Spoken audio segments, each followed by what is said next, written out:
Welcome back to the channel. I just thought I'd give a quick update on my F16 work in progress, or the one as I call better late than never, for the ISM Fighting Falcon group build. As I said before, this one was supposed to be done at the end of March, but moves and life and whatnot kept me from doing it. So just a quick little update. I've actually done quite a bit with it. It's very glossy right now. I actually painted, got the main colors painted, put together. I then did a couple of gloss coats of what I've always used as Future, and then had another look, went to do some weathering, and I've kind of decided I'm going to try, like many people in the ISM forums say, some Alclad, the Aqua Gloss, because it's just not, Future is still a little bit rough on it, so I can't really do much weathering. I played around a little bit on the underside. It's really subtle, you can't really see it, but a little bit of weathering, but I'd like to give it another gloss coat or two. So I've ordered some Alclad Aqua Gloss.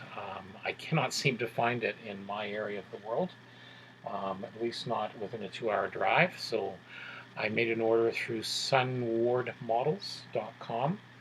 I've also going to be doing an order fairly soon with Ultimate Modeling Products. I've got to get some more airbrush thinner and some airbrush cleaner and a few other things like that. So anyway, that's for the order part. But for the F16, it's getting there. I've slowly but surely getting some of the subcomponents together, slowly working on the landing gear assemblies, including the wheels. They've had a couple of coats of paint.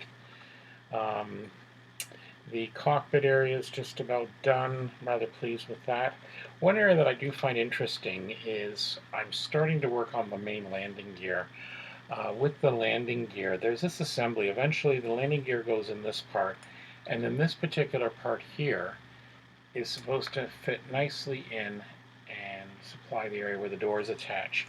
However, the fit of this leaves much to be desired. So you can see the seam mark here. So I've been playing around a little bit with this. I'm hoping to be able to get it a little bit more closely fit and trimmed. Hopefully I won't have to use a lot of filler on it. That would be very surprising for a Tamiya kit. But again, these things happen. I'll see if I can get it up so you can see the rough idea. See, as you can see, there's a pretty substantial point there where it needs some filling, and there's definitely some trimming and filling to do. So that's what I'll be working on next. As you can see, this has trouble focusing because there is some gloss coat on it, a lot of light reflection. It's something I'm going to work on for my videos in future. Try and get a better way to have less glare through it.